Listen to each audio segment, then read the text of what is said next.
Sa mayabong na kagubatan sa isla ng Catanduanes, naninirahan ang buhay ilang na nakikipaglaban para sa kanilang kaligtasan, tulad ng maliliit na insekto.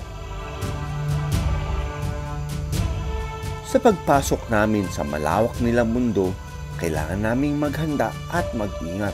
Kasama natin yung mga grupo ng mga biologists dito sa Catanduanes. Sila yung gumagawa ng mga studies, mostly reptiles and amphibians daw yung kanilang mga focus and insects. Kilala sila bilang Master of Disguise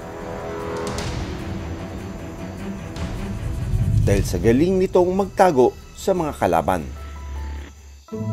Muntik na naming malampasan ang stick insect na nagtatago sa halaman. Kapansin-pansin rin ang mabagal nitong paggalaw.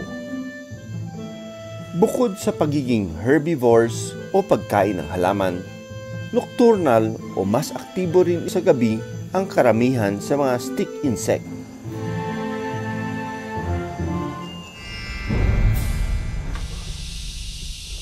Sa aming paglalakad, Kita mo yung view natin, halos nasa tuktok na tayo ng bundok, and this mountain remains to be preserved.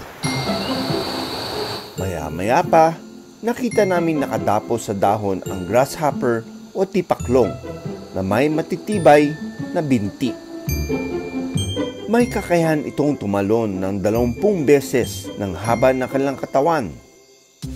Small but terrible. Ang antena naman nito ang kanilang ginagamit para makapaghanap ng pagkain at makaiwas sa kalaban.